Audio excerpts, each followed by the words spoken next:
For nearly 8 centuries, the story of the Moors in Iberia unfolded like an epic carved in stone, written in water, and whispered through arches of red and white.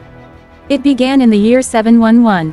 Across the narrow waters separating North Africa from Europe, ships cut through the morning mist. On board were mostly Berber soldiers from the mountains of North Africa, led by a determined commander named Tariq ibn Ziyad. Behind them lay the vast Islamic world stretching from Arabia to the Atlantic. Ahead stood the Visigothic kingdom of Hispania, divided, unstable, and vulnerable. When Tariq and his forces landed near a towering rock that would later be called Gibraltar, Jabal Tariq, the mountain of Tariq, history shifted. Within months, they defeated King Radek at the Battle of Guadalete. The Visigothic order collapsed with surprising speed. Cities opened their gates. Local rulers negotiated surrender. By 718, most of the Iberian Peninsula had come under Muslim control. This new land was called Al-Andalus. At first, Al-Andalus was a distant province of the Umayyad Caliphate. But in 756, a dramatic twist reshaped its destiny.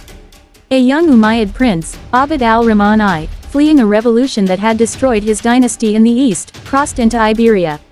Against enormous odds, he established an independent emirate in Córdoba. From exile, he built a new center of power. Under his leadership and those who followed, Al-Andalus flourished. Córdoba grew into one of the largest and most sophisticated cities in Europe. At a time when many European cities were small and dimly lit, Córdoba had paved streets, public baths, libraries, and flowing fountains. Scholars filled its schools. Traders carried silk, spices, and manuscripts across its markets. And rising above it all stood the Great Mosque of Córdoba, a forest of columns and horseshoe arches, red and white bands stretching endlessly in geometric harmony. It was not merely a place of worship, it was a statement of confidence, of permanence, of cultural brilliance. In 929, Abd al-Rahman III declared himself caliph, elevating Córdoba to rival Baghdad and Constantinople. This was the Golden Age of Al-Andalus. Knowledge thrived here. Muslim scholars translated Greek philosophy into Arabic. Jewish intellectuals rose to prominence as physicians, diplomats, and poets. Christian communities, known as Mozarabs, preserved their faith while interacting with Islamic culture. Though tensions and inequalities existed, Al-Andalus became a rare place of intellectual exchange in a fractured medieval world. Advances in agriculture transformed the land. Sophisticated irrigation systems carried water across dry plains. New crops, oranges, lemons, rice, sugarcane, took root in Iberian soil. The very landscape changed under Moorish influence. Poetry flourished in courtly halls. Music blended Arab, Berber, and local traditions. Science, astronomy, mathematics, and medicine moved forward. The works produced in Al-Andalus would later help spark the European Renaissance. Yet beneath the brilliance lay fragility. After centuries of strength, internal divisions weakened the caliphate. Political rivalries, succession crises, and regional ambitions shattered unity. By the early 11th century, the Caliphate of Córdoba collapsed into smaller kingdoms known as taifas. These taifa rulers competed for wealth and prestige, often allying with Christian kingdoms to fight one another. To the north, Christian realms, Castile, Leon, Aragon, and Navarre, had never fully disappeared.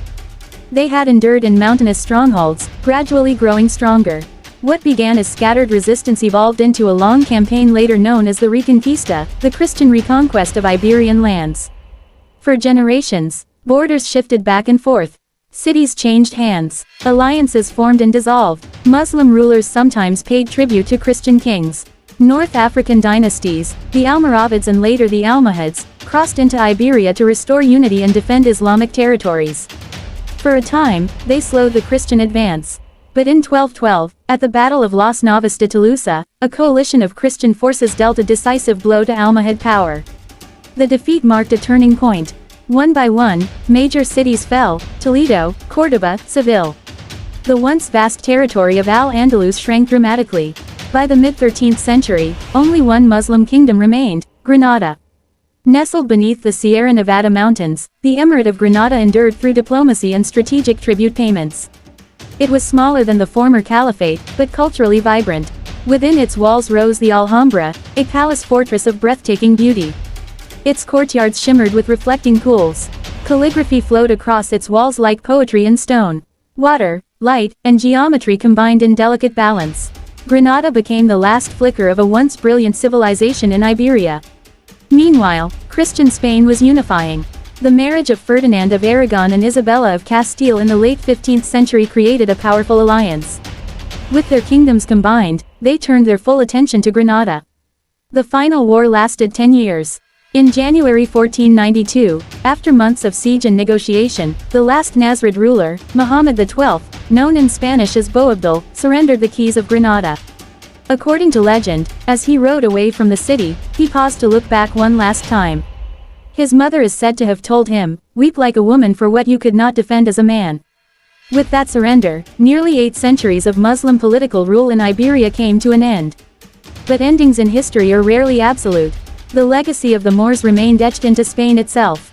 The Spanish language absorbed thousands of Arabic words. Architectural styles carried the imprint of horseshoe arches and intricate tilework.